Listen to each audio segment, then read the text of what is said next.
baytaq turmuş, hey baytaq turmuş. Bu balla bir-birinden çoğup gitip vardı. Bunu bir övçalık kılını desek, bu öyde bir ayal kişi olmasa, bu toyunun baş ahırı var. O men kandamı çıkamaya bundan. Ya bu balla, ehlan tapmadı. Bırak da beni.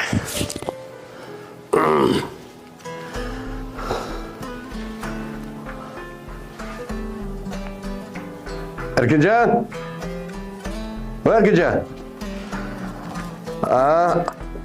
Kılların kaşındı bana. Başlam çire kullanma çire. Çire. Hemen ko.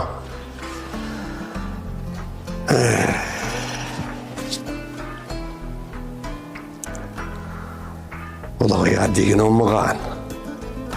Ya üzü soğumağan. Oy, kilan bulam. Dada kandarak yaxşımı, yaxşı tutdunuzmu dada? Kandarak bulam, yaxşı mı? Geldiniz kızlar? Oturanlar. Oturanlar. Kandarak tutdunuz. Obdan bulam, obdan. Bulam, sizle çakılışta bir məqsəd var. Hoş. Beşimden içime ketip durmadı, teşime ketip durmadı. Sizle mu çoğup gettinler. Muşum ben sıldım bir sual sorap baksam, bir cevap verip bakalım size. Bolu dada soram. Sen degine bulam. Muşu dünyada neme en tatlıq bulam? Ben dünyada hutun tatlığımı ki dada. Hutun? Nemişka? Anam rahmetli hayat vaxtısında şikanlışında urushib ketib, yani birden bilan appak-chappak ulab, aplashib shunda tatlıq ulab ketdi. Shundan qaraganda shu hutun tatlığımı deyim dada.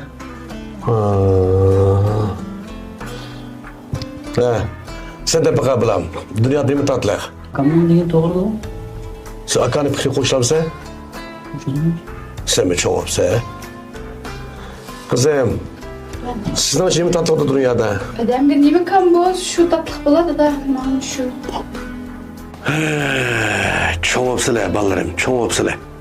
Bildikken sizlar bo'lmasa, sizlar bu kichik emas, cho'ng bo'ldinglar. Bo'ldi. Ma uchinglar ayrim o'ylashinglar yo'q. Tushundim dada. Qo'panglar. Men fikrlarim.